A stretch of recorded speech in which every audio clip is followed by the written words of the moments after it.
आज मैं आप लोगों को अंतिम सत्य बता रहा हूं। आज कथा का अंतिम दिवस है, इसलिए अंतिम सत्य जो सबका सार है, इससे बाद फिर कुछ ना रहेगा। इसके बाद सब बातें हैं, जो रस है सार है वो समझो। भक्ति तो आप लोगों के अंदर है, भगवान से प्रेम भी आप लोगों के अंदर है, तो प्रेम और भक्ति तो है आपके अंदर। तो क्या जितना प्रेम और जितनी भक्ति आपके अंदर है, क्या इतनी पर्याप्त है? इतने से भगवान की प्राप्ति हो जाएगी? नहीं। तो कितना चाहिए? लोहा पिघलकर पानी हो जाता है, बताओ कब?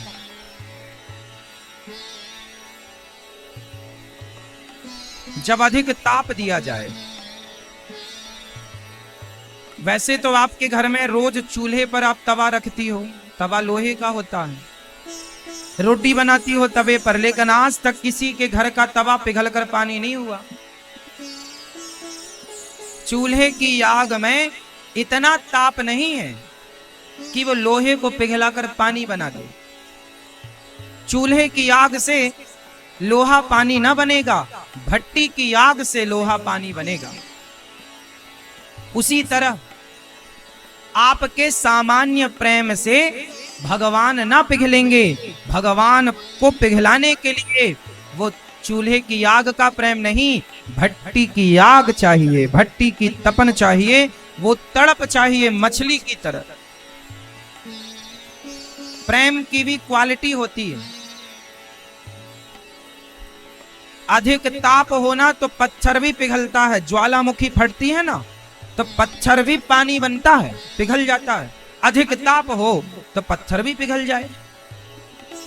अधिक ताप में पत्थर पिघल सकता है, सोना लोहा चांदी तांबा पिघल सकता है। तो अधिक प्रेम हो तो अधिक प्रेम ही वो आग है जो ईश्वर को पिघलाकर आपके सामने खड़ा कर सकती है। अब वो प्रेम कहां से लाओगे? अब वो प्रेम कहां से लाओगे? तो एक बात बताओ, प्रेम करना आता है आपको? आप कितने लोग प्रेम करते हैं? जो प्रेम करना जानते हैं वो हाथ उठाएं। किससे प्रेम करती हो मैया? भगवान से करते हैं। और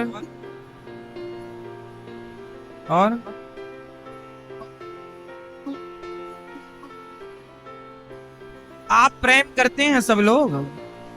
तो चलो करते हैं, हम मान गए कि आप करते हैं। बताओ तो प्रेम जब आप करते हैं तो प्रेम की परिभाषा क्या है? प्रेम को परिभाषित कीजिए।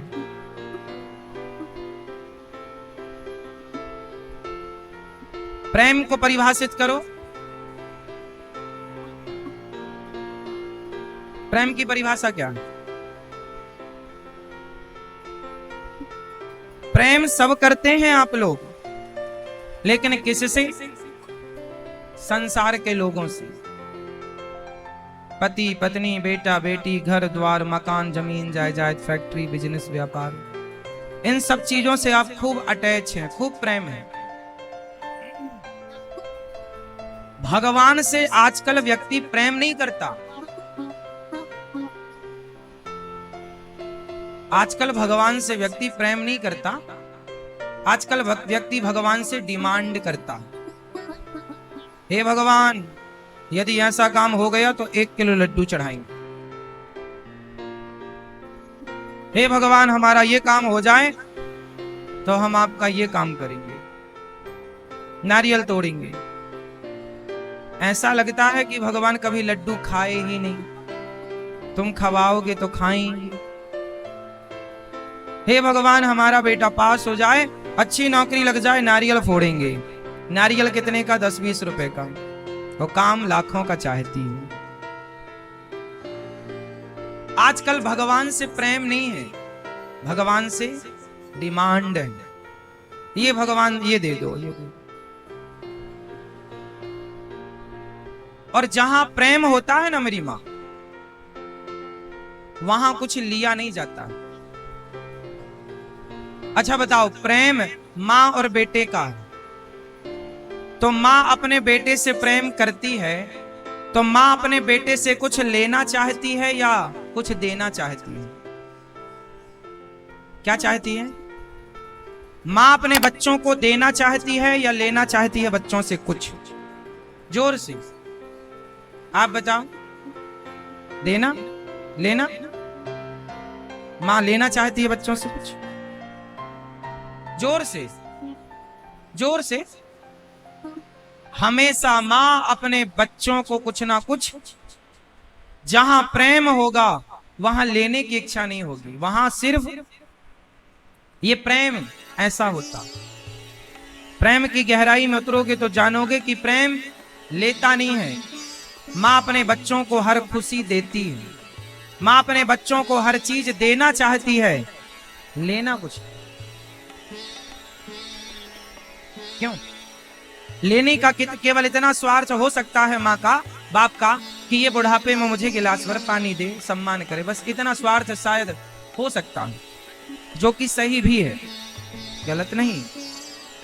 क्यों? वरना हमेशा माँ बाप अपने संतान को, जहां प्रेम है वहां देने का भाव है, जहां स्वार्थ है वहां लेने का भाव है। आप भगवान से प्रेम करेंगे तो देंगे, और स्वार्थ है तो लेने का भाव हो। तो जो भगवान से लेना चाहते हैं वो प्रेमी नहीं, वो तो स्वार्थी। अब यहां एक सवाल और खड़ा हुआ कि आप भगवान को क्या दे सकते हैं? अब हमने क्या बोला कि प्रेम में देने की इच्छा होती है, देने का भाव होता है। तो आप सबसे मेरा फिर सवाल कि बताओ, आप भगवान को क्या दे सकते हैं? आपसे शुरू करते हैं। आप भगवान को क्या दे सकते हैं? प्रेम। प्रेम कोई देने का सब्जेक्ट नहीं होता। प्रेम कभी किसी को दिया नहीं जा सकता। प्रेम तो होता है, एहसास है प्रेम, प्रेम दिया थोड़ी जा सकता। आप भगवान को क्या दे सकते हैं? कुछ नहीं, कुछ नहीं देंगे। मतलब आप भैया, ओ भैया हस्तरेखा देख रहे हैं, बताओ आप भगवान को क्या दे सकते हैं? भक्ति दे सकते हैं। भक्ति तो भगवान से मांगी है, भगवान अपनी भक्ति दे दो। आप मिले जो कह रहे हम दे सकते हैं।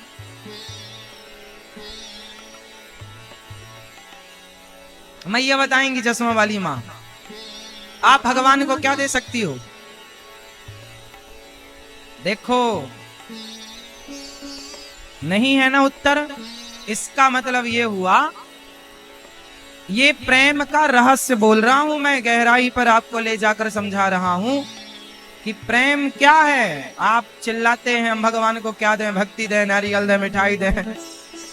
भगवान को ना तुम्हारे मिठाई की जरूरत है, ना सोना, ना चांदी, ना हीरा, ना मोती, ना मेवा, ना मिष्ठान। भगवान को कुछ मत दो, ना तुलसी, ना फूल, ना पानी, कुछ नहीं। भगवान को देना चाहो तो क्या दे सकते हैं? मेरे संग बोल, हे प्रभु। अब बोलेंगे भी नहीं, हे प्रभु, आज मैं आपके श्री चरणों में चढ़ाने के लिए फूल, नारियल, तुलसी, बिल्व पत्र, जल, दुग्ध, ये कुछ नहीं लाया या लाई। हे प्रभु, आज मैं आपके चरणों में चढ़ाने के लिए ना हार लाया, ना नारियल, ना सोना, ना चांदी, ना हीरा, ना मोती। हे गोविंद, हे श्याम सुंदर, हे राघव, हे रघुनंदन, आज मैं अपने आप को आपके श्री चरणों में समर्पित करने आया हूं। आज मैं स्वयं को चढ़ाने आया हूं। भगवान को क्या देंगे? आप भगवान को क्या दे? जहां प्रेम है वहां लेने का मन नहीं है, वहां तो देने का। और क्या दे सकते हैं? अरे अपने आप को दे देना सबसे बड़ी चीज है। वस्तुओं का देना बड़ी चीज नहीं है। आप मेरे घर आए और मैंने आपको एक मिठाई का डिब्बा दे दिया, आप मेरे घर आए, मैंने आपको एक नारियल दे दिया। आप मेरे घर आए, मैंने आपको थोड़ा सोना चांदी दे दिया। ये देना कोई देना नहीं है। देना क्या है? आप भगवान को क्या देते हैं? तुलसी का पत्ता। आप भगवान को क्या देते हैं? मिठाई, नारियल। इनकी जरूरत भगवान को है। अरे चढ़ाना है तो तुलसी का पत्ता नहीं, अपने आप को तुलसी का पत्ता मानकर अपने आप को चढ़ा दो भगवान के श्री चरणों में। स्वयं को चढ़ाओ। वस्तुएं चढ़ाते चढ़ाते तुम्हारे बाप दादे सब मर गए। एक को भगवान मिले हो तो नाम बताना। सब वस्तुएं चढ़ाए चढ़ाए मरे हैं। स्वयं को चढ़ाना भूल गए, खुद को समर्पित करना भूल गए। इसलिए तुम्हें याद दिला रहे हैं, तुम ये गलती ना करना। इसलिए भगवान को रोकर पुकारो। सारी गोपियां रोती हैं। इसलिए आप लोग कहां उलझे हैं? नारियल में, चावल में, वस्तु में, मिठाई में। ये सब फॉर्मेलिटी है मेरी माँ, अब इसकी जरूरत नहीं है। जहां प्रेम होता है वहां औपचारिकता की जरूरत नहीं होती। औपचारिकता वहां होती है जहां प्रेम नहीं होती। क्या कहते हैं आप? आपके घर में कोई रिश्तेदार आ जाए तो आप तुरंत चाय और दूध और कॉफी और ये और वो करेंगे, ये सब औपचारिकता है। पर कोई आपका बहुत घनिष्ठ आ जाए ना, तो आप उसे वहां ना बिठाएंगे जहां सबको, आप उसे ठीक उसको पकड़ के सीधे अपने बेडरूम में कहो कैसे हो। क्यों जी? वहां औपचारिकता नहीं है। जिनसे प्रेम की कमी होती है उन्हें आप उनके साथ औपचारिकता करते। जहां प्रेम अधिक होता वहां औपचारिकता की जरूरत। सही है ना? तो आप लोग भगवान के साथ क्या करते हैं? औपचारिकताएं। क्यों? क्योंकि आपके पास प्रेम की कमी है। फॉर्मेलिटी पूरी करते हैं आप लोग। महाराज जी भगवान की पहले आरती करें कि पहले भोग लगाएं? लोग कंफ्यूज हैं। क्यों कंफ्यूज हैं? क्योंकि वो औपचारिकता में ही लगे रहते हैं। भगवान से जब प्रेम हो जाएगा ना, तो आपके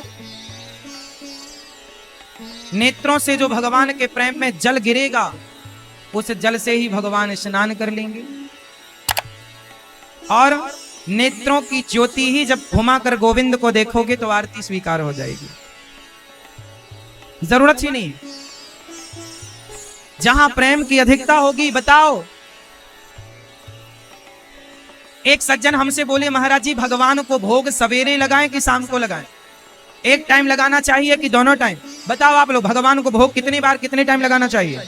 जोर से जो बोलो मेरी माँ। कितनी बार? दोनों टाइम? 3 टाइम? 2 टाइम? 7 बार बता रही है। लगाती हो घर में मैया कि बताती बस?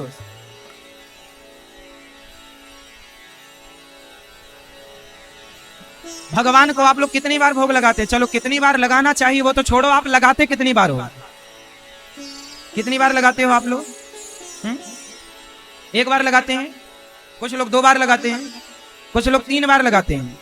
अब मैं दूसरा सवाल पूछूंगा, सब लोग उत्तर देंगे। माँ अपने बेटे को कितनी बार खवाती है? जोर से। हाँ? जब भूख लगती है बच्चे को ना? गलत उत्तर। कैसी माँ हो?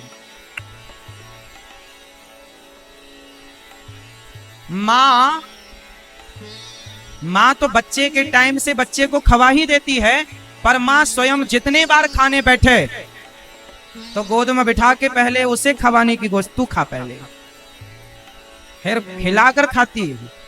क्यों मेरी माँ? जहां भगवान को भोग 2 टाइम लगाया जाए, गिन कर 3 टाइम लगाया, वो तो औपचारिकता है।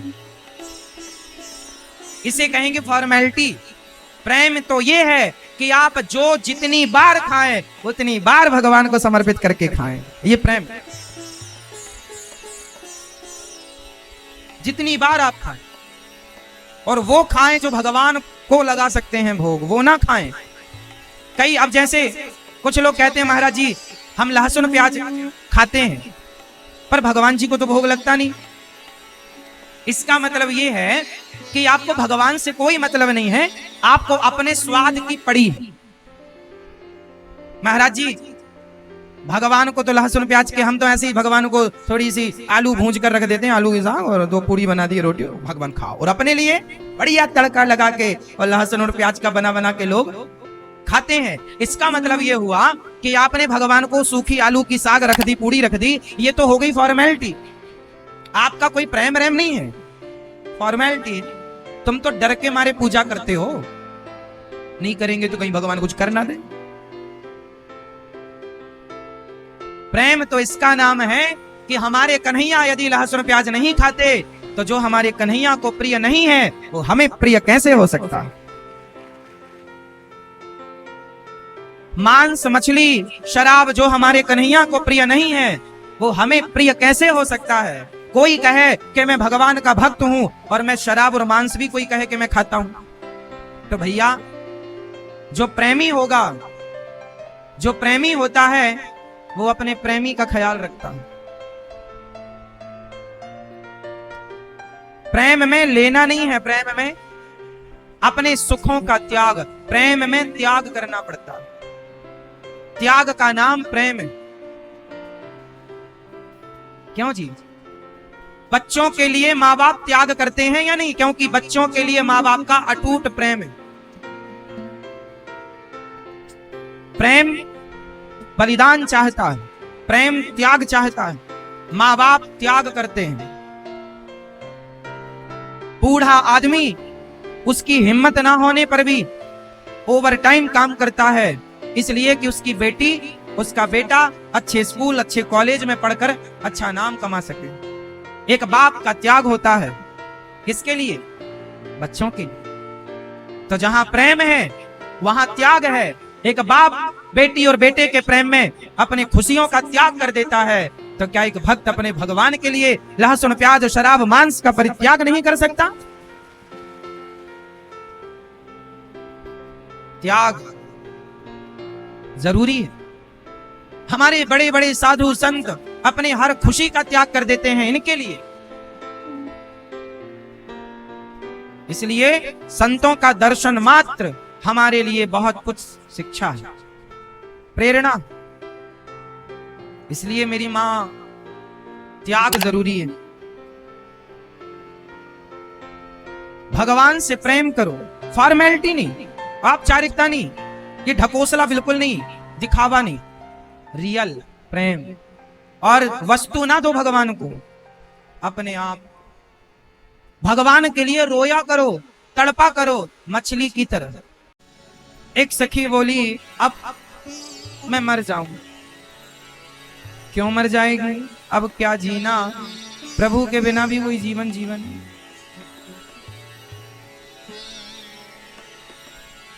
आज किसी का बेटा, बेटी, पत्नी, पति, व्यापार चला जाए ना तो लोग कितना भयंकर रोते हैं।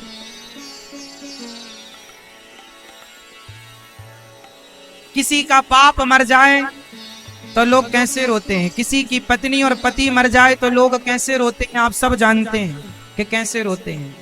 अच्छा, किसी के मरने पर लोग जैसा रोते हैं, आज तक किसी को आपने भगवान के लिए मंदिर में वैसे रोते देखा?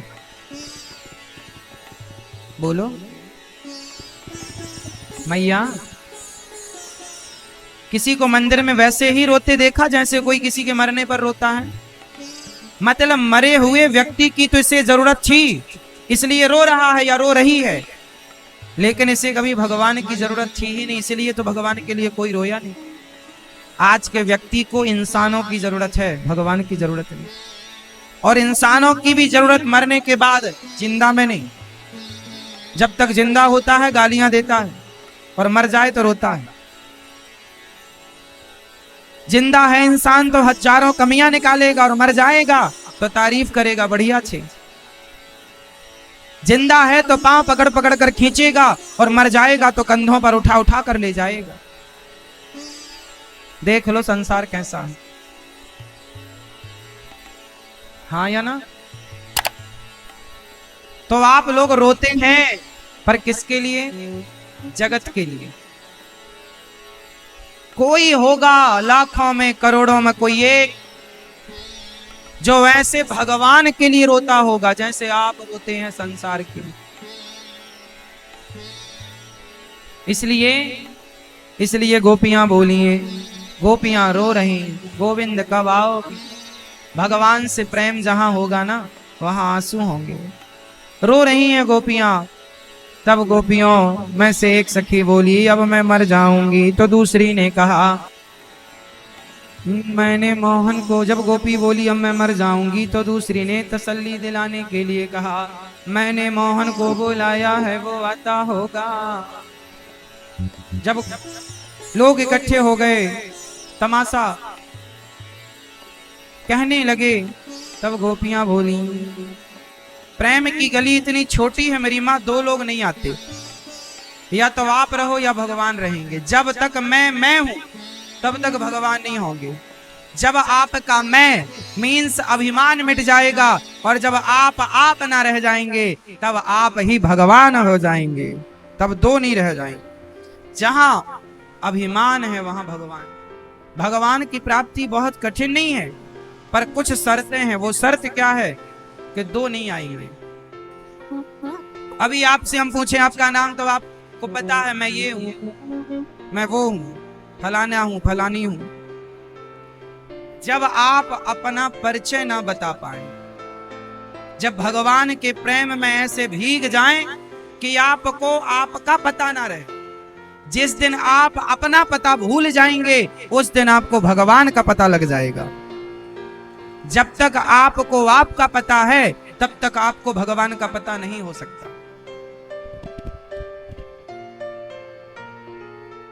उसका पता पाना हो तो अपना पता भूलना पड़ेगा।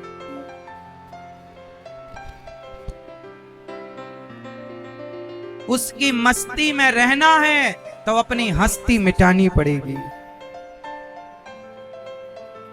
उसकी मस्ती पानी है तो अपनी हस्ती। गंगा जब सागर में मिल जाती है, अपने आप को मिटा देती है, तो गंगा सागर में मिलकर सागर हो जाती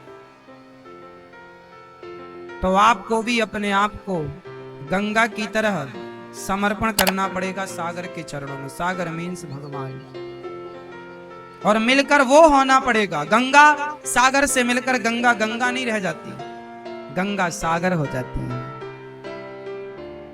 ईश्वर को पाना है और पाने के लिए चल पड़ोगे तो आप ना रह जाओगे, आप वो हो जाओगे जिसे आप पाना चाहते, आप ही बन जाओगे। वो गंगा ही बन गई सागर।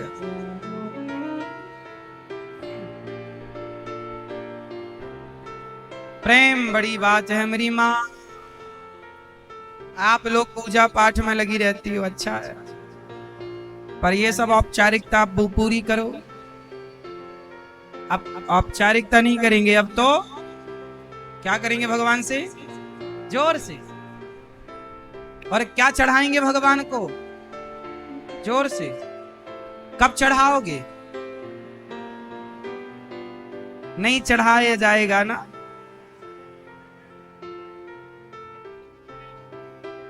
प्रेम बड़ी बात है मेरी माँ, समझो। प्रेम कहने में नहीं आता, ये कहने वहने का विषय नहीं होता। मेरे से जो बना मैंने आपको समझाया। कुछ विषय ऐसे हैं जो समझाए नहीं जा सकते, अनुभव किए जा सकते। कुछ चीजों को हम अनुभव करते हैं, कुछ चीजें हमारे पास ऐसी हैं जो अनुभव तो हम कर पाते हैं पर उसे व्यक्त करने के लिए शब्द कम पड़ जाते हैं। कैसे बताएं? एक छोटा सा एग्जाम्पल मैं दे दूं इस बात का, कि जैसे कोई बेटा अपनी माँ से पूछे कि माँ तुम हमसे कितना प्रेम करती हो, तो माँ क्या कहेगी? बहुत प्रेम करते हैं। क्या उस बहुत को बताया जा सकता है? क्या माँ अपने बेटे को बता सकती है कि मैं तेरे से कितना प्रेम करती हूं? कोई पैमाना है? जैसे माँ के प्रेम को माँ कभी बता नहीं सकती अपनी औलाद को। जब वो बच्चा बड़ा होगा, शादी होगी, जब उसके बच्चे होंगे, और जब आप खुद अपने बच्चों से प्रेम करोगे तब शायद महसूस कर पाओ कि तुम्हारी माँ तुमसे कितना प्रेम करती रही होगी। एक माँ अपनी बेटी से कहती है मैं तेरे से बहुत प्रेम करती हूं, पर वो बेटी समझ नहीं पाती। उस लड़की को तब समझ में आएगा जब वो स्वयं माँ बनेगी, तब वो अपनी माँ के प्रेम का अंदाजा लगा पाएगी, क्योंकि अभी प्रेम को वो समझती नहीं है ना। कुछ चीजें होती हैं मेरी माँ बता ही नहीं जा सकती। माँ जानती है कि मैं कितना प्रेम करती हूँ अपनी औलाद से, लेकिन बता नहीं सकती। तो कुछ चीजें अनुभव तो की जा सकती हैं, बताया नहीं जा सकता। ईश्वर का भी ऐसी सिद्धांत है, ईश्वर का अनुभव हो सकता है, बताया नहीं जा, व्यक्त नहीं हो सकता। इसलिए तो हमने कहा कि ईश्वर शब्द से परे है, प्रेम भी शब्द से परे है। प्रेम को भी व्यक्त नहीं किया जा सकता। प्रेम की कितनी भी परिभाषाएं आप ढूंढ लो, कह लो, सुन लो, पर वो संपूर्ण नहीं है। प्रेम तो एक सागर जितना है, और हमारी व्याख्याएं तो एक बूंद भी नहीं है प्रेम की। बस अनुभव की चीजें, आत्म अंदर स्वांतः सुखाय, अंदर का आनंद अपने अंदर है। अब कोई संत फक्कड़ पेड़ की छांव में बैठा है, कोई मतलब नहीं संसार से। आप कहेंगे बाबा क्यों ऐसे बैठे हो, चलो खा पी लो 56 भोग, चलो बढ़िया रहो महलों में ना। अब उसके अंदर जो आनंद है ना, तुम्हें लगता है कि गाड़ी बंगले में आनंद है, उसे पेड़ की छांव में जो आनंद मिल रहा, वो अपना आनंद अनुभव तो कर सकता है, आपको बता नहीं सकता। कुछ चीजें कही नहीं जा सकती, समझाई नहीं जा सकती। क्यों जी, सही है, समझ में आ रही है ना हम क्या समझाना चाह रहे हैं? हम वो समझाना चाह रहे हैं आपको जो हम आपको समझा नहीं सकते। हम वो समझाने की कोशिश कर रहे हैं आपको जिसको समझाया ही नहीं जा सकता,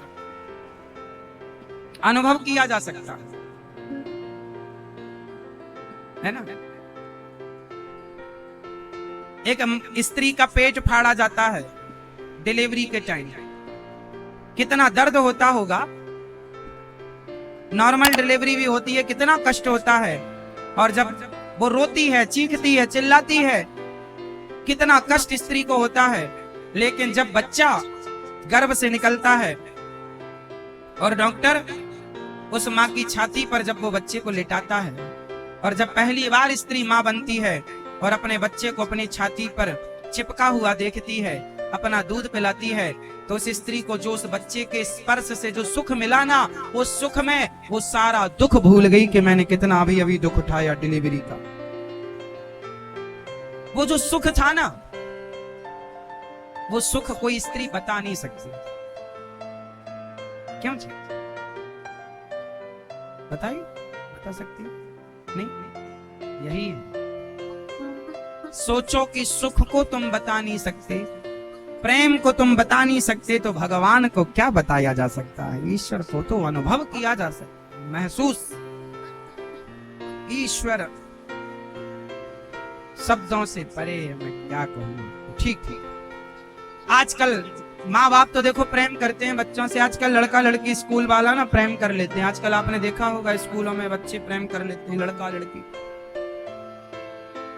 आजकल बच्चे पढ़ने जाते हैं, पढ़ते तो अच्छा है, माँ बाप का धर्म है पढ़ाना, और पढ़ना चाहिए, अच्छी बात है, बच्चों को खूब पढ़ाना चाहिए। पर कुछ बच्चे आजकल जो पढ़ने के नाम पर प्रेम कर लेते हैं किसी लड़की से, किसी लड़के से, और शादी भी कर लेते हैं और अपनी माँ और अपने पिता को बताते नहीं हैं। सोचो वो बच्चे कितने धोखेबाज हैं। जिस माँ ने तुम्हारे लिए सपने देखे, संजोए, बेटी का विवाह करूंगी, बेटे का विवाह करूंगा, उस पिता, उस माँ को तुमने अपने विवाह में बुलाना भी जरूरी नहीं समझा। आजकल के बच्चे कितने पढ़ लिख गए हैं, क्या अपने माँ बाप को भी इनविटेशन नहीं देते? बुलाना जरूरी, अरे हम बड़े हो गए हैं, अपना डिसीजन खुद ले सकते हैं, माँ बाप की जरूरत नहीं है। ऐसा हो रहा है कि नहीं संसार में? बोलो हाँ या ना? हो रहा है। इसलिए प्रेम करना बुरा नहीं। आजकल जो लड़की कहती है मैं इस लड़के से प्यार करती हूं, या लड़का कहता है कि मैं इस लड़की से प्यार करता हूं, उन लड़का लड़कियों से एक सवाल करो कि तुम इस लड़की से प्यार करते हो और इसके लिए, इस लड़के और इस लड़की के लिए तुम अपने माँ बाप छोड़ देते हो, क्या इसी का नाम प्रेम है? काश तुमने प्रेम को समझा होता। प्रेम तो तुम्हारे सवाल फिर पलट कर बनता है कि क्या तुम्हारे माँ बाप ने तुमसे कभी प्रेम नहीं किया? क्या तुमने अपने माँ बाप से प्रेम नहीं किया? हर बच्चा अपने माँ बाप से प्रेम करता है और हर माँ बाप अपने बच्चे से प्रेम करते हैं, लेकिन उसे रास्ते में कोई लड़की कोई लड़का मिल जाता है तो वो उसके प्रेम में अपने माँ बाप के प्रेम को छोड़ देते हैं। अब बताओ, प्रेम ने तुम्हें ये इजाजत कब दे दी कि तुम अपने माँ बाप के प्रेम को छोड़कर किसी लड़की और लड़की के लिए अपने माँ बाप के प्रेम को ठुकरा दो, त्याग दो? प्रेम में ऐसा कहाँ होता? प्रेम में, मैं पहले ही कह चुका, लेने का नहीं, खुशियां देने का भाव होता है। यदि मेरे माँ बाप से मैंने प्रेम किया है तो मैं उन्हें खुशियां दूंगा। आजकल जो लड़का लड़की प्रेम करते हैं ना मेरी माँ, एक्चुअली वो प्रेम नहीं होता, वो होती है वासना, हवस, शरीर की भूख। वो जो उम्र है, उस उम्र में जब बच्चे पहुंचते हैं तो वो भूख उन्हें लगती है और उस भूख की पूर्ति के लिए वो लड़का और लड़की को ढूंढ लेते हैं और अपनी वासना को ढकने के लिए वो प्रेम का पर्दा डालने की कोशिश करते हैं कि हम प्रेम करते हैं। वो प्रेम नहीं है, वो एक वासना है। क्या है वो? जोर से, वासना है। इसलिए वासना को प्रेम ना कहा जाए। प्रेम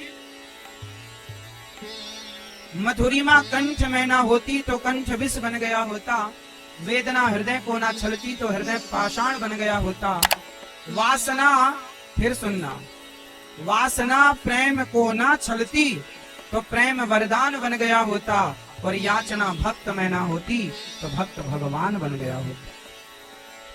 आजकल के प्रेम को वासना ने छल लिया। आजकल प्रेम नहीं होता, वासना होती है।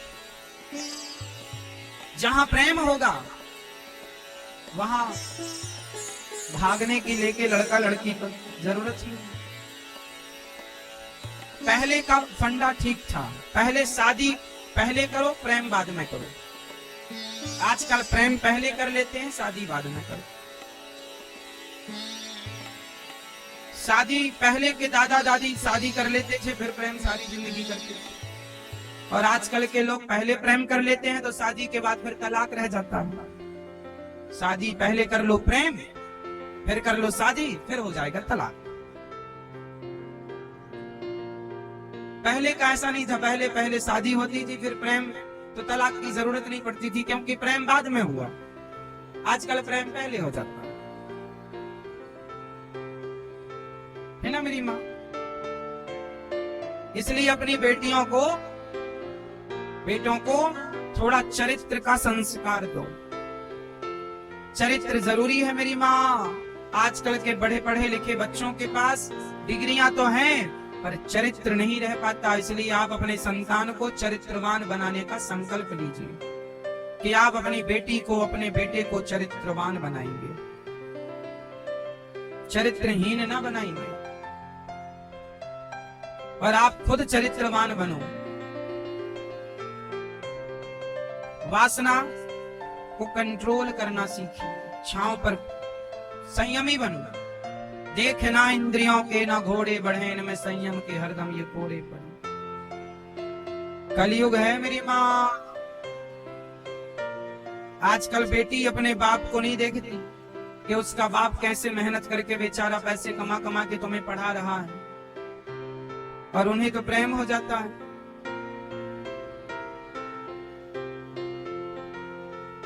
भगवान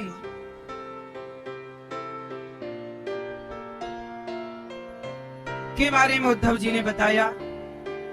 ब्रज रज में उद्धव जी लौट गए राधा रानी को प्रणाम किया, मथुरा गए, वहां भगवान ने दर्शन दिया, ब्रजमंडल का दर्शन अपने हृदय में कराया। उद्धव जी ने कहा, हे राधा रानी से, हे माँ, हमें वृंदावन का वास दीजिए, यहाँ की लता पता बन के रहे, आपकी चरण धूलि में रहे। उद्धव जी महाराज चले। इसके बाद भगवान ने रुक्मणी अम्बा से विवाह किया, दूसरा विवाह जाम्बवंत की बेटी जाम्बवती से, तीसरा विवाह सत्यभामा, चौथा विवाह यमुना जी, पांचवा विवाह मित्रविंदा, छठवां विवाह सत्या, सातवां विवाह भद्रा, आठवां लक्ष्मणा के संग विवाह संपन्न हुआ। इसके साथ जब भगवान के अष्ट विवाह संपन्न हुए तो भौमासुर नाम का एक दैत्य था, जिसने 16,100 कन्याओं को बंदी बना रखा था। उन कन्याओं ने पत्र लिखा, भगवान से गुहार लगाई कि प्रभु हमें भौमासुर के अत्याचार से बचाओ। तब भगवान ने सेना तैयार की और भौमासुर पर अटैक किया, भौमासुर को मारा और उसे मारकर उनके बंधन में 16,100 कन्याएं थीं। उनसे कहा, देवी वो अपने अपने घर को जाओ। उन कन्याओं ने कहा, प्रभु अब हम कहाँ जाएं? आपके सिवा हमें अब कोई स्वीकार ना करेगा। हम घर जाएंगे तो हमारे पिता, हमारा भाई हमें स्वीकार ना करेगा, कहेंगे कि तुम पराये पुरुष के पास रहकर आई हो, इसलिए आप हमें स्वीकार कर लीजिए। तो अब आप बताओ कि भगवान को क्या करना चाहिए? जिन गोपियों को, जिन स्त्रियों को कोई स्वीकार नहीं करता अब समाज में, ना पिता, ना भाई, ना कोई पत्नी के रूप में स्वीकार करता, सारे लोग उन स्त्रियों को गलत निगाहों से देखते हैं कि तुम तो पराये पुरुष के पास थी, तुम अपवित्र हो। अब बताओ, उन स्त्रियों के साथ जो लोग गलत भावना रख रहे थे, अब भगवान से उन्होंने कहा, प्रभु आप स्वीकार कर लो। आप बताओ भगवान को क्या करना चाहिए? स्वीकार करना चाहिए या नहीं? हाँ या ना? तो भगवान ने उन कन्याओं को स्वीकार कर लिया जिन्हें कोई स्वीकार नहीं कर रहा था, और भगवान के टोटल विवाह हो गए 16,108 विवाह। इसलिए भगवान कितने विवाह, कुछ लोग कहते हैं भगवान कितने विवाह क्यों? भगवान ने कोई जानकर विवाह नहीं किया, ये सब पिछले जन्म की कन्याएं, ये वेद की ऋचाएं और भगवान की भक्त थी, जो भगवान को अपना पति बनाना चाहती थी। भगवान ने सबको उनकी इच्छाएं पूरी की। आप में से भी कोई भगवान को अपना पति बनाना चाहे तो किसी न किसी जन्म और युग में भगवान आपकी इच्छा पूरी करेंगे, यदि आपके मन में सच्चा भाव है तो। भगवान सबकी सुनते हैं, आपकी हमारी भी सुनते। तो भगवान की पत्नी, आप में से कितनी स्त्रियां भगवान की पत्नी हैं? आप में से कौन कौन भगवान की पत्नी है? बताओ। आप भगवान की पत्नी नहीं है? आप में से आप भगवान की पत्नी हो? नहीं, नहीं, नहीं महाराज, हम अपने पति की पत्नी है। आप भगवान की पत्नी हो? इनकी है, घाटे में रहोगी।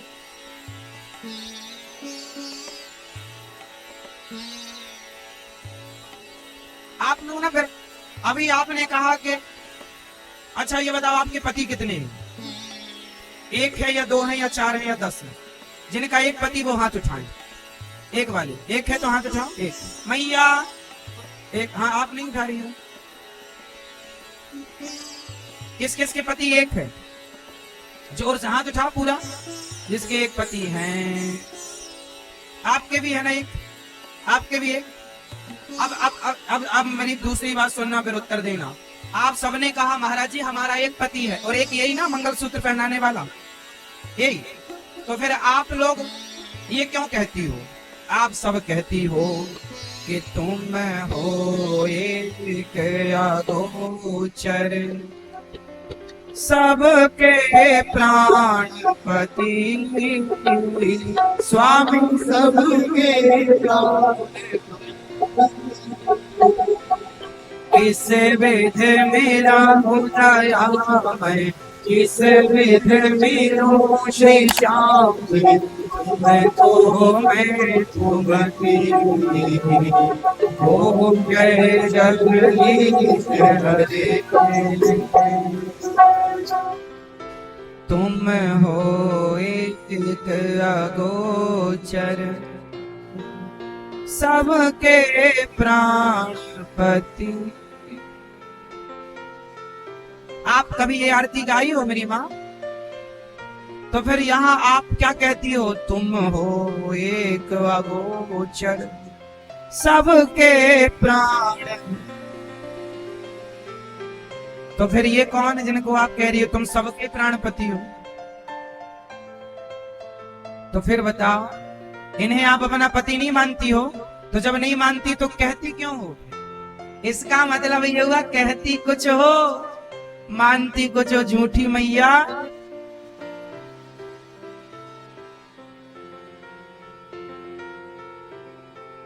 संसार के पतियों के भरोसे ना रहना, इनका भरोसा नहीं है, कब छोड़ दें। इसलिए ऐसे बरकूं क्या करूं जो जन्मे और मर जाए, बरिए बर गोपाल को मेरे चुनरो अमर कर जाए। आप मानो ना मानो, सबके प्राणों के पति भगवान ही हैं, सबके पति। और आप देखो उसी को अपना नहीं मानते जो आपके।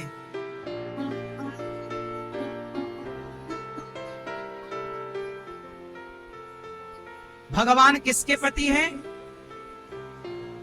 नहीं, किस चीज के पति हैं? तुम हो एक अगोचर सबके प्राण। तो भगवान कहाँ के पति हैं? प्राणों के पति। और ये पति कहाँ के पति हैं?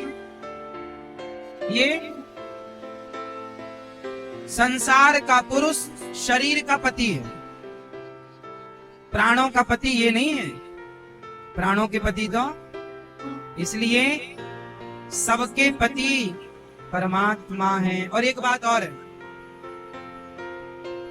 आप पुरुष, आपसे सवाल पूछूं एक, बताओ आप पुरुष हैं कि स्त्री हैं? पुरुष हैं। आपके अंदर कोई स्त्री है? तो ये आपके अंदर थोड़ी रहती है। आपके अंदर कोई स्त्री है? नहीं। आपके अंदर कोई स्त्री है? नहीं। आपके अंदर कोई स्त्री है? कौन सी? माँ? माँ अंदर घुसी है। आपके अंदर कोई स्त्री है? नहीं। आपके अंदर कोई स्त्री है? दादाजी आपके अंदर कोई स्त्री है? ओ मोबाइल वाले भैया, पंचायत हो गई? चलो बताओ। अच्छा फोन लगा के पूछ रहे हो कौन स्त्री है? हाँ।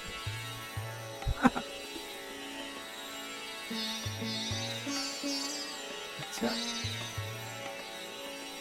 हमें लगा कि 2-4 करोड़ का सवाल है तो आपने हेल्पलाइन शुरू कर दी। आपके अंदर कोई स्त्री है? भैया पीली शर्ट वाले भैया, आपके अंदर कोई स्त्री है? नहीं। आपके अंदर कोई स्त्री है? बोलो हाँ या ना। कौन? चलो हम बताते हैं, स्त्री हो या पुरुष हो, सबके अंदर 2 स्त्रियां, सबके अंदर स्त्री है। कौन कौन सी स्त्रियां? पहली स्त्री है हम सबकी बुद्धि। बुद्धि पुल्लिंग है या स्त्रीलिंग है? बोलो। बुद्धि पुरुष है कि स्त्री है? जोर से, जोर से। तो आपके अंदर है ना स्त्री, बुद्धि रूपी स्त्री। इसलिए भीष्म पितामह ने कहा बाणों की सैया पर लेटे लेटे, हे श्याम सुंदर, मैं अपनी पुत्री से, मैं अपने अंदर की स्त्री से आपका विवाह करना चाहता हूं। भगवान बोले आपकी स्त्री कब से हो गई? आप तो ब्रह्मचारी हैं। बोले महाराज मेरी बुद्धि इति मति रूप कल्पिता वितृष्णा भगवत सात्वत पुंगवे विभूमि। मेरी जो मति बुद्धि है, ये मेरी बुद्धि स्त्री है और मैं चाहता हूँ कि मेरी बुद्धि आपके चरणों में लगी रहे। जैसे स्त्री अपने पति को छोड़कर कहीं मन नहीं लगाती, ऐसे मेरी बुद्धि रूपी स्त्री आपके चरणों के अतिरिक्त कहीं मन न लगा। इसलिए मैं अपनी बुद्धि आपके चरणों में, आपके श्री चरणों से उसका विवाह करना चाहता हूँ। तो आप लोग अपनी अपनी स्त्री का विवाह भगवान से कर दो। किस किस के पास बुद्धि रूपी स्त्री है? अभी कह रहे थे कोई स्त्री नहीं है। देखो आप लोग कितने ज्ञानी हो गए। आपके पास स्त्री रूपी जोर से बुद्धि, तो आज से अपनी अपनी बुद्धि का विवाह किससे करेंगे?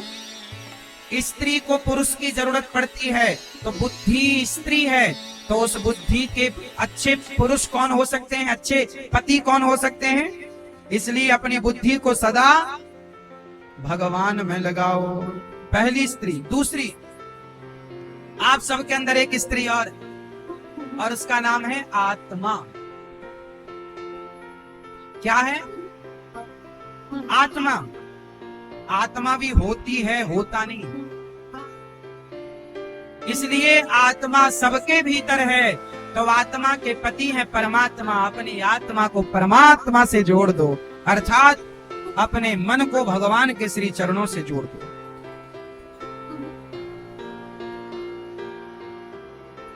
तो अपनी अपनी स्त्रियों को भगवान में लगाओ। तुम्हारी स्त्री बहुत भटक रही है, बुद्धि रूपी स्त्री।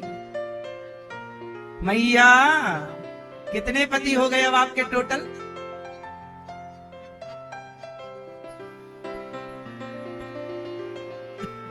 तो 1 हो गए, 2 हो गए, 3 हो गए, कितने मान लें हम? आपके कितने पति हो गए अब टोटल? जल्दी बताओ मेरी माँ। नहीं बोल पा रही हो मेरी माँ। कितने पति आपके? आपके पति? आपके पति कौन? अभी समझाए ना कि हमारे अंदर बुद्धि है, उसके पति भगवान। तो हमारे पति क्या लिखा है? तुम हो एक अगोचर। सबके मतलब ये नहीं लिखा कि स्त्री के हैं और पुरुष के नहीं ना। सबके मतलब तुम्हारे हमारे सबके प्राणों के, सबके बुद्धि के, सबके आत्मा के पति परमात्मा। बोलिए भक्त वत्सल भगवान की जय। श्रीमद् भागवत महापुराण की जय। कितने लोगों के अज्ञान का नाश हुआ, कितने लोगों का सचमुच अंधकार मिटा अज्ञान का। सही। इसलिए भागवत सुना करो, कहीं भी रहो, थोड़ा सा समय निकाला करो। कोई फायदा नहीं होगा ना आपका, तो कोई नुकसान भी नहीं होगा। रोटी बनाते, झाड़ू लगाते, काम करते, बिस्तर पर लेटे कथा सुना करो, अच्छे कार्य करते रहिएगा मेरी माँ। भगवान उन कन्याओं से विवाह करते हैं और भगवान के 16,108 विवाह संपन्न होते हैं। भामासुर को मार गिराया। भगवान कृष्ण और रुक्मिणी का संवाद है बाणासुर के द्वारा। अनिरुद्ध बाणासुर को मारा, अनिरुद्ध और उषा का विवाह भगवान ने कराया। भगवान के पहले पुत्र हुए प्रद्युम्न जी। प्रद्युम्न के भगवान कृष्ण के प्रथम पुत्र प्रद्युम्न जी, प्रद्युम्न के पुत्र अनिरुद्ध, अनिरुद्ध का विवाह उषा से हुआ। फिर राजा नृग की कथा। राजा नृग ने गौदान किया, जिसके बल पर उन्हें भगवान का दर्शन हुआ। गौदान आप लोग करते हैं, करना चाहिए। गौदान से बड़ा कोई दान नहीं। आज गाय सड़क पर मारी मारी फिरती है, आप लोगों को चाहिए कि आप लोग भी गौदान करें। आप लोग भी घर में गौ माता की सेवा करें। 1-2 गौ माता आप सब लोग रखें और गौशालाओं में आप लोग भूसा चारा पहुंचाएं। आप पैसा मत दो। यदि आपको लगे कि आपके पैसे का कोई दुरुपयोग करता है, तो हम कहते हैं पैसा मत दो, आप खुद भूसा ले जाकर दो। आप खुद अपने हाथ से गायों को गुड़ खवाओ गौशालाओं में जाकर। आप खुद अपने हाथ से खली दाना खिलाओ, पर देने का भाव रखो। माना कि समाज में कुछ लोग आपके दिए दान का दुरुपयोग करते हैं, ये बात सही है, लेकिन उसके लिए चाहिए कि आप लोग उन चीजों का दान करें। जैसी हरी घास आप दो, तो हरी घास का लोग क्या करेंगे? खिलाना ही पड़ेगा वो तो गाय को। क्यों? पैसा देंगे तो शायद कोई उसका दुरुपयोग कर सकता है, पर हरी घास आप देंगे तो क्या दुरुपयोग हो। इसलिए आपके आसपास कोई गौशाला है, आपके आसपास कोई गाय की सेवा करने वाला है, या फिर आप खुद घर में रखो, अपनी ओर से घास दिलाओ। 100, 1 कुंटल, 2 कुंटल, 4 कुंटल, जो आपके पास, 10 किलो, 20 किलो घास, भूसा। आजकल गौशालाओं में भूसाओं की कमी होती है। किसान आजकल ना हार्वेस्टर से गेहूं कटवा लेते हैं। पहले थ्रेसर से होती थी गहाई, तो भूसा निकलता था तो वो गायों के काम आता था। अब तो क्या है, हार्वेस्टर चलवा लेते हैं किसान, तो वो जो बड़ी बड़ी बाली रह जाता है उसका, वो खेत में ही पड़ा रहता। कुछ किसान आग लगा देते हैं, वो जबकि गाय का भोजन है। अब भूसे की कमी, आपको पता है बाजार में भूसे की क्या कीमत होती है? 12 रुपए, 15 रुपए, 20 रुपए किलो भूसा मिलता है।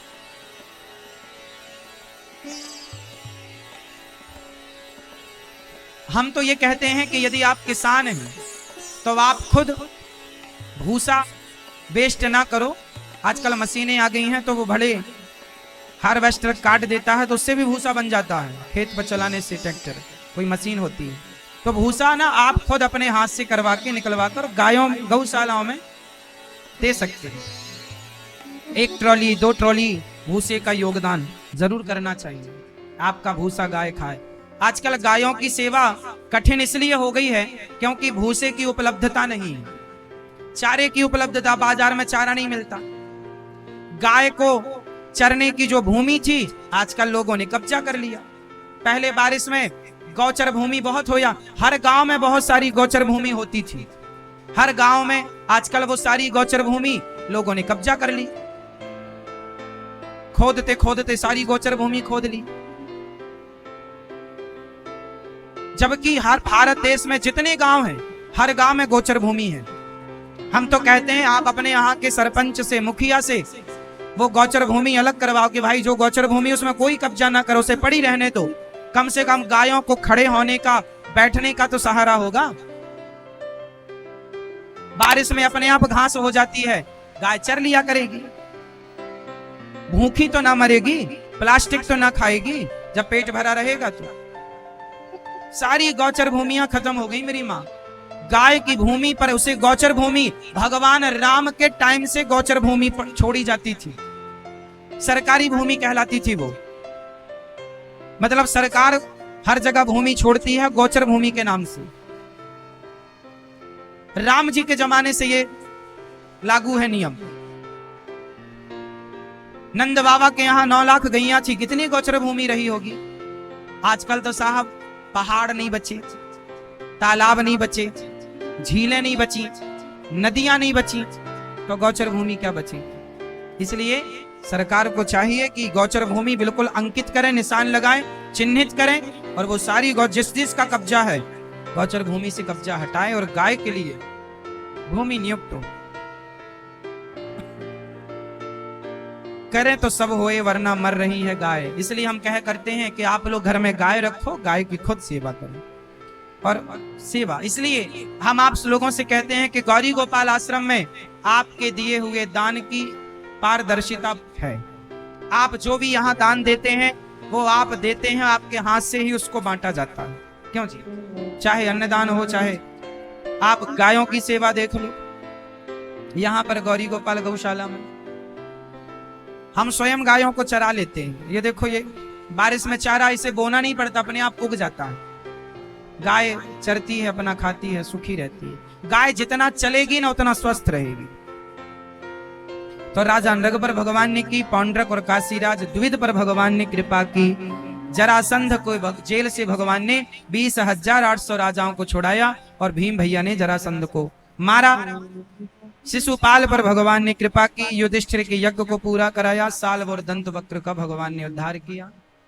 भगवान के परम मित्र, देखो संसार की दोस्ती अच्छी नहीं, भगवान की दोस्ती सबसे अच्छी। सुदामा ने दोस्ती किनसे की?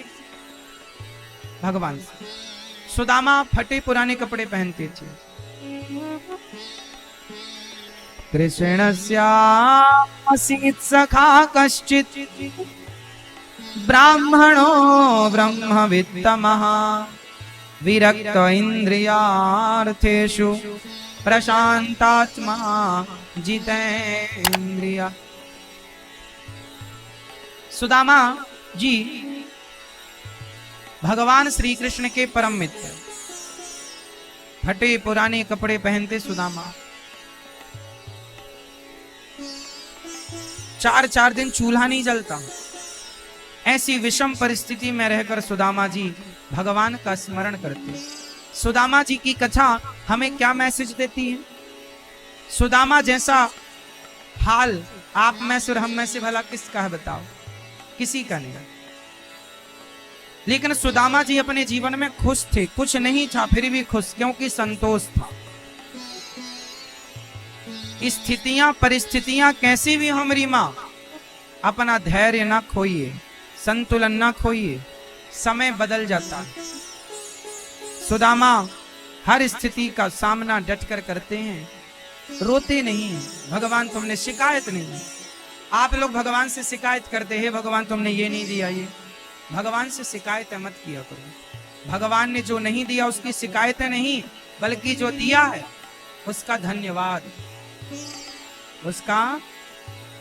उसका धन्यवाद। सुदामा आज भगवान श्री कृष्ण द्वारिकाधीश रो रहे हैं। मां रुक्मणी बोल रही हैं, प्रभु क्या हुआ, क्यों रो रहे हैं आप? बोले मेरा सुदामा 4 दिन से भूखा, खाया नहीं। सुदामा जी ध्यान में रहा करते हैं। आपको पता भगवान का ध्यान कैसे किया जाता है? सुदामा जी कैसे ध्यान करते थे, गोपियां कैसे ध्यान करती थी, मैं आपको 2 मिनट में ध्यान की विधि समझाऊं। सावधान होकर बैठो।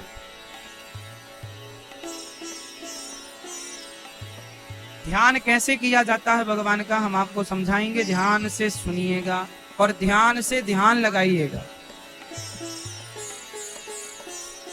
सबसे पहले आप लोग कहते हैं महाराज जी हमारा तो मन नहीं लगता।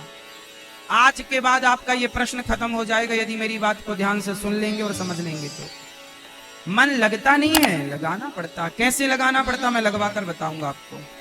चलिए थोड़ी देर के लिए जैसा जैसा मैं कहूं वैसा वैसा करना। अब मैं आपसे मानसिक पूजा कराऊंगा। कौन सी पूजा कराऊंगा?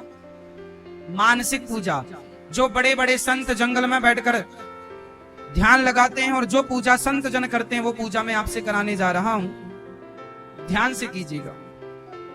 अब जैसा जैसा मैं कहता जाऊं वैसा वैसा आप इमेजिन करते जाना, कल्पना करते जाना, वैसा वैसा आप सोचते जाना, वैसा वैसा मेरे संग करते जाना। चलो सब आंखें बंद करो, कोई भी अपनी आंखें नहीं खोलेगा और सब मेरे संग। सबसे पहले हम यमुना जी चलते हैं। सब लोग भाव बनाओ कि हम वृंदावन जा रहे हैं और वृंदावन में अब हम यमुना जी स्नान करने जा रहे हैं। सब भाव बनाओ। अब हम यमुना जी पहुंच गए, अब हम यमुना जी का दर्शन कर रहे हैं। सब भाव बनाओ कि हम यमुना जी का दर्शन कर रहे हैं। अब सब लोग भाव बनाओ कि हम यमुना जी में स्नान कर रहे हैं, डुबकी लगा रहे हैं। अब सब लोग भाव बनाओ कि हम यमुना जी का जल लेकर सूर्य भगवान को जल चढ़ा रहे हैं। सूर्याय नमः, आदित्याय नमः, भौमाय नमः, मित्राय नमः, खगाय नमः, भास्कराय नमः। हम सूर्य भगवान को अर्घ दे रहे हैं। अब आप भाव बनाइए कि आपने यमुना जी को प्रणाम करके बाहर आकर अब आपने कपड़े पहन लिए और अब अपने वस्त्र धारण करके अब सब लोग बिहारी जी के दर्शन करने चले। सब भाव बनाओ कि हम बिहारी जी के दर्शन करने जा रहे हैं। अब हम मंदिर पहुंच गए और अब भाव बनाओ कि मंदिर में भगवान के सामने पर्दा लगा हुआ है और अब बस पर्दा खुलने का इंतजार है कि तभी पुजारी जी ने पर्दा खोला और जैसे ही पर्दा खुला कि बिहारी जी प्रत्यक्ष रूप से हमारी आंखों के सामने। सब दर्शन करो कैसे भगवान के सुंदर सी मुकुट है, मुकुट पर कितना सुंदर मोर पंख सजा है। भगवान श्री कृष्ण के सुंदर सुंदर आंखें, बिहारी जी की कितनी सुंदर आंखें, कितना सुंदर उनके गाल, कितने सुंदर उनकी अधर, कितना सुंदर उनका गला, कितनी सुंदर उनकी माला, हाथों में कितनी सुंदर बांसुरी। अब भगवान की कमर कितनी सुंदर, घुटने कितने सुंदर, चरण कितने सुंदर, चरणों में बंधी पायल और भगवान के सुंदर एक पांव टेढ़ा सा, दूसरा पांव एक पांव पर रखा हुआ पावन सा दर्शन कीजिए। सब लोग भाव बनाइए कि आपके सामने बिहारी जी खड़े हैं और आप दर्शन कर रहे हैं एक एक अंग का। सब भाव बनाओ कि हमारे सामने श्री बगल में श्याम सुंदर के राधा रानी भी खड़ी हैं। अब आप कृष्ण और राधा का पावन सा दर्शन कर रहे हैं। अब आप सब भाव बनाओ कि भगवान के लिए आपने सोने का झूला बनवाया, भाव का सोने का झूला आपने बिठाया श्याम सुंदर राधा रानी को, और आप झूला झूला रहे हैं। सब लोग भाव बनाओ कि सावन का महीना चल रहा है और हम श्याम सुंदर श्री राधा रानी को सोने के झूले में बिठाकर सुंदर सा झूला झूला रहे हैं। अब सब भाव बनाओ कि आप भगवान श्री कृष्ण के सुंदर से चरणों को धुल रहे हैं, श्री श्यामाजू राधा रानी के चरणों को धुल रहे और चरणामृत ले रहे हैं। अब आप भाव बनाओ कि आप भगवान को सुंदर से लड्डुओं का, मेवा मिष्ठान का भोग लगा रहे हैं, आपके हाथ से श्याम सुंदर ग्रहण कर रहे हैं। सब भाव बनाइए कि आप भगवान को लड्डू का भोग लगा रहे हैं, गुजिये का भोग लगा रहे हैं, आप सुंदर से मेवा मिष्ठान ठाकुर जी को खिला रहे हैं, सुंदर सा दूध, केसर वाला दूध पिला रहे हैं श्याम सुंदर को। अब आप भाव बनाओ कि सुंदर कमल की 2 माला लाकर आपने श्याम सुंदर और राधा रानी को दी, और राधा रानी ने श्याम सुंदर को माला पहनाई और श्याम सुंदर ने श्री राधा रानी को माला पहनाई। आप दर्शन कर रहे हैं, ऐसे एक एक लीला का दर्शन। अब आप भाव बनाओ कि श्याम सुंदर ने गिरिराज जी को उठाया है और उस गिरिराज जी की तलहटी पर हम सब लोग हैं। श्याम सुंदर सुंदर सी बांसुरी बजा रहे हैं, एक उंगली से पूरे पहाड़ को उठाए और हम भी उस तलहटी पर हम भी गोविंद का दर्शन कर रहे हैं। अब भाव बनाओ कि श्याम सुंदर ग्वाल वालों को लेकर माखन चुराने जा रहे, उस टीम में हम भी सम्मिलित हैं। सब भाव बनाओ कि हम भी श्याम सुंदर के हाथ से माखन खा रहे हैं। अब सब लोग हाथ जोड़ के अब स्तुति करो, भगवान से कहो, प्रार्थना करो। सब लोग बोलो हे प्रभु। अब सब भाव से भगवान से कहो, हे प्रभु आप ही हमारी माँ हो, हे गोविंद आप ही हमारी माता हो, आप ही हमारे पिता हो, हे प्रभु आप ही हमारे सब कुछ हो। हे नाथ मैं बड़ा पापी हूँ। सब लोग बोलो हे प्रभु मैं बहुत बड़ा पापी हूँ, अधम हूँ, नीच हूँ, दुष्ट हूँ, खल हूँ, कामी हूँ, क्रोधी हूँ, लोभी हूँ, अभिमानी हूँ। हे नाथ हम जैसे हैं आपके हैं। माना कि हम पापी हैं, अधम हैं, नीच हैं, पर गोविंद हम जैसे हैं ना आपके हैं।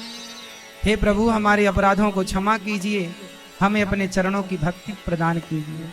हे नाथ हम जैसे हैं आपके हैं, हम अपने आप को आपके श्री चरणों में समर्पित करते हैं। हे प्रभु मेरे पास कुछ नहीं है आपको देने के लिए, क्योंकि जो कुछ है वो आपका ही तो दिया हुआ है। मेरा अपना क्या था जो मैं आपको दूं? जो था वो सब आपका था, मैं तो अज्ञानवश से अपना मान रहा था, वो तो आपका ही था प्रभु। हे प्रभु अब ये शरीर, ये मन, ये बुद्धि, ये प्राण, हे प्रभु अब सब कुछ मैं अपने सहित आपके श्री चरणों में मैं अपने आप को समर्पित करती हूँ, करता हूँ। हे प्रभु मुझ पापी को, मुझ अभागी को, मुझ दुष्ट को, मुझ नीच को स्वीकार कीजिए।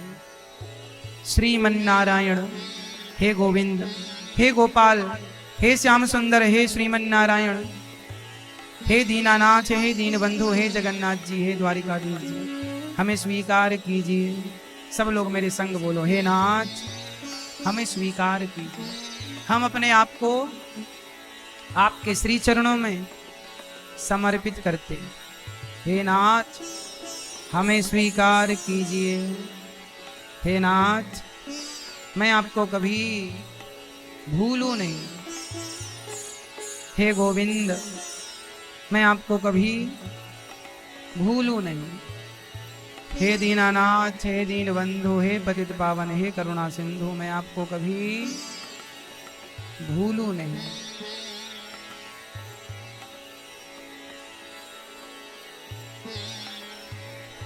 ऐसी प्रार्थना आपको रोज करना है। ऐसी, इसे ध्यान कहते हैं। संसार का कोई ख्याल ना रहे, केवल भगवान ही आपकी आंखों के सामने है। अब आप लोग धीरे धीरे अपनी आंखें खोल लीजिए और अब बताओ कि सचमुच कितने लोगों ने भगवान को अपने हाथ से लड्डू खिलाए? किस किसने भगवान को झूला झूलाए? आपका शरीर कहीं नहीं गया, कोई खर्चा नहीं हुआ, पर पुण्य पूरा मिला। आप कहते थे ना हमारा मन नहीं लगता, अब बताओ इतनी देर में आप में से किसी का मन भटका गया कहीं और? क्यों? मन को लगाना आता नहीं है आपको। मन नहीं लगता यह कोई प्रश्न नहीं है, क्या लगाना सीखा? इसलिए तो हमारे यहां गुरु होते हैं, जो नहीं आता वो गुरुजी सिखाते। लोग कहते हैं गुरुजी क्यों बनाने जरूरी है, बिना गुरु के वो ज्ञान हो ही नहीं सकता। इसलिए आप लोग ध्यान किया, तो आज से 10 मिनट 20 मिनट के लिए आप लोग ऐसा ध्यान करेंगे। कितने लोग किया करेंगे? रोज अपने घर में 10 मिनट के लिए एकांत में बैठो और बस ऐसे ही जो हमने कराया जिस विधि से वैसे भी, और आगे बढ़ाओ इसको तो आप घंटों कर सकते हैं। एक एक लीला का स्मरण करके अनुभव करो कि हम भी वहां पर सम्मिलित थे, अपने आप को वहां सम्मिलित करो उस लीला। सुदामा जी ध्यान करते, भगवान बोले मेरा मित्र बड़ा गरीब है, आज रुक्मणी अम्बा बोली तो जाकर देते क्यों नहीं, बोले वो मांगता ही नहीं। 4 मुट्ठी आज भगवान सुशीला से आकर बोले कि आपके पति के मित्र द्वारिकाधीश में भेजो। आज 4 मुट्ठी चावल लेकर आई, फटे कपड़े में बांध दिया, सुदामा जी को दिया। आप मित्र से मिलने क्यों नहीं जाते, जाइए। खाली हाथ कैसे जाए? बोले ये ले चावल लीजिए। चावल नहीं चिवड़ा, चिवड़ा लिखा है वहां पर, पोहा, पर चावल व्यवहार में बोले जाते। 4 मुट्ठी चावल लेकर सुदामा जी चले। चले श्याम सुंदर से मिलने सुदामा, गाते हुए मन में हरे कृष्ण रामा। सुदामा जी महाराज चले। चलते चलते जब द्वारिका पहुंचे तो भगवान खुद ही द्वारिकाधीश सुदामा को मंजिल तक पहुंचाने के लिए गाड़ी लेकर पहुंच गए। और सुदामा जिस गाड़ी पर बैठकर द्वारिका गए वो गाड़ी चलाने वाले स्वयं भगवान थे। हमें पता ही नहीं लगता कि भगवान किस रूप में आकर हमारी मदद करते हैं। ना जाने किस रूप में नारायण मिल जाए, इसलिए हर रूप का सम्मान करो, क्योंकि हर रूप में भगवान ही है। तेरे रूप अनेक तू एक ही है। भगवान के रूप कितने? अनेक रूप रूपाय विष्णवे प्रभु विष्णवे, अनेक रूप हैं भगवान। इसलिए हर रूप में भगवान को ही देखने की कोशिश करना चाहिए। सुदामा जी जब द्वारिका पहुंचे तो द्वारपालों से कहा भैया मैं बचपन का मित्र हूं, क्या कृष्ण का दर्शन होगा? द्वारपाल ने कहा जरूर, यहां से कोई निराश नहीं जाता, महाराज आप यहीं रहिए, मैं पूछ कर आता हूं कन्हैया से। चले द्वारपाल, और द्वारपाल ने भगवान द्वारिकाधीश से कहा शीस पगा न झगा तन में, यही जान को वहीं बसे के ही ग्रामा। धोती फटी सिलटी दुपटी, अरुपाए उपासन की नहीं सामा। द्वार खड़ो तुझे दुर्बल एक, रहो चकिसो वसुधा अभिरामा। पूछत दीन दयाल को नाम, बतावत आपन नाम सुदामा। द्वारिका चरित्र से जीवन में अपना चरित्र कैसा बनाया, अपने चरित्र पर कितना उतारा, अपने स्वभाव में कितना उतारा। सुदामा जी की कृष्ण और सुदामा के मिलन की कथा क्या क्या सिखाती है? कोई एक सीख आप दो। क्या सीखा आपने?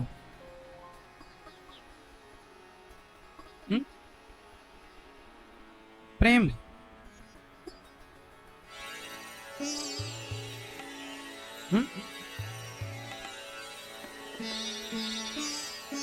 आप बताओ मैया, आपने क्या सीखा भगवान और कृष्ण सुदामा के मिलन से?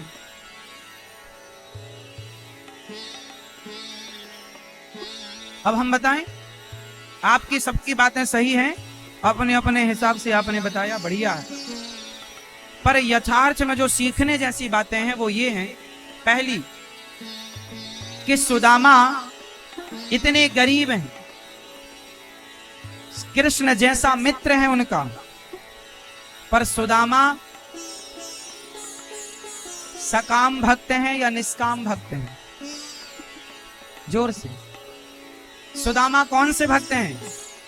सकाम, सकाम मतलब कोई कामना आपकी है, वो उसे सकाम कहते हैं। और आपके अंदर कोई कामना नहीं है फिर भी प्रेम है, वो निष्काम। तो सुदामा जी किस कोटि में आते हैं? इससे ये प्रेरणा मिली कि भगवान की भक्ति तो करो पर बीच में कुछ डिमांड ना हो। भगवान और भक्त के बीच में निष्काम प्रेम होना चाहिए, कोई कामना ना हो, कामना नहीं। तो सुदामा की भक्ति निष्काम हमें सिखाती है कि गरीबी कितनी भी हो, जरूरत कितनी भी हो, पर भगवान से भी मत मांगो।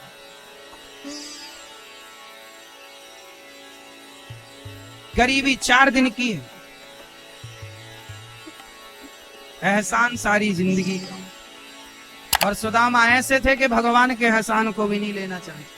और सुदामा जी से दूसरी शिक्षा, सुदामा द्वारिका गए तो भगवान से कुछ लेने गए थे कि देने? जोर से, जोर से, क्या देने गए थे?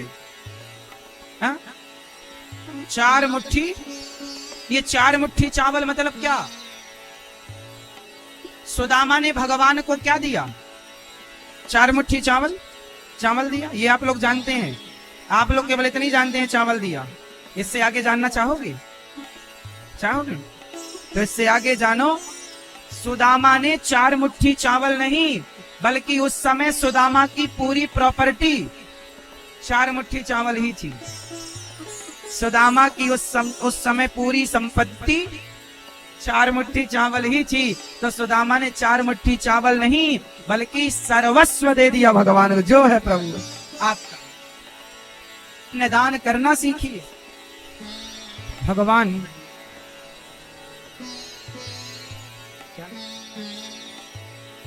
हरिश्चंद्र, सुंदर तालियां भैया श्री हरिश्चंद्र जी के लिए। आपने एक छत के सहयोग के लिए, माओ के लिए सहयोग किया। भगवान ने सुदामा जी पर कृपा की। सुदामा जी जब लौट कर गए, धन धान्य से अपने जीवन को सुसंपन्न देखा। भगवान से प्रार्थना की, प्रभु मैं आपको कभी भूलूं नहीं। भगवान का कुरुक्षेत्र में गोपियों से मिलना, माँ यशोदा से मिलना, फिर देवकी माँ के 6 पुत्रों को लौटाना, भृगु जी के द्वारा त्रिदेवों की परीक्षा, साम का कपड़ा बांध कर जाना, संतों का अपमान, श्राप, मूसल निकलना, नवयोगेश्वरों का संवाद, दत्तात्रेय जी के 24 गुरुओं की चर्चा, पृथ्वी वायु से कुछ न कुछ सीखा। प्रभास क्षेत्र में सारे यादव आपस में लड़कर समाप्त हुए। भगवान श्री कृष्ण के पुत्र प्रद्युम्न, अनिरुद्ध और फिर वज्र बचे जो आज यादव हैं। भगवान की लीला 125 वर्ष की पूरी हुई। भगवान ने अपने पूरे परिकर को परमधाम में, यशोदा, नंद बाबा, देवकी माँ, देवकी, वसुदेव, गोपियां सबको परमधाम भेजा। 125 वर्ष की लीला पूरी जब हुई, भगवान दान जाने लगे तो भक्तों ने कहा, प्रभु हम आपके बिना कैसे रहेंगे? भगवान बोले, हम जा नहीं रहे, भागवत जी में समा रहे। जहां जहां भागवत जी होंगी हम वहां वहां प्रकट होकर अपने भक्तों का दुख दूर करते रहेंगे। भागवत जी में भगवान समा गए। इसलिए जो भागवत जी सुनते हैं, भगवान की कृपा विशेष उन पर होती है। कृपा तो भगवान की सब पर है, पर भागवत जी जरूर सुनना चाहिए। और परीक्षित जी, भगवान के पांव में बहेलिये ने बाण मारा। भगवान एक रूप से कण कण में भगवान परमधाम को अपनी लीला पूरी करके गए। उस बहेलिये का भी उद्धार हुआ। भगवान की लीला पूरी हुई, भगवत धाम को गए। परीक्षित को तक्षक ने डसा, सुखदेव भगवान अंतिम ज्ञान देकर गए। परीक्षित तक्षक के डसते परीक्षित भगवत धाम को गए, क्योंकि भागवत जी सुनी तो मुक्ति हो गई। जो भागवत सुनता है सदगति निश्चित है। परीक्षित जी परम धाम को प्राप्त करते हैं। जन्मे जय ने सर्पों को मारने यज्ञ किया, संतों ने रोका, यज्ञ रोका गया। 7 दिन की सूची, प्रथम दिन महात्मा की चर्चा, दूसरे दिन कुंती स्तुति, भीष्म स्तुति, तीसरे दिन जन्म भगवान के सुंदर ध्रुव जी का चरित्र, चौथे दिन जन्मोत्सव, 5वें दिन बाल लीला, 6वें दिन रुक्मणी मंगल, 7वें दिन सुदामा चरित्र के साथ। आइए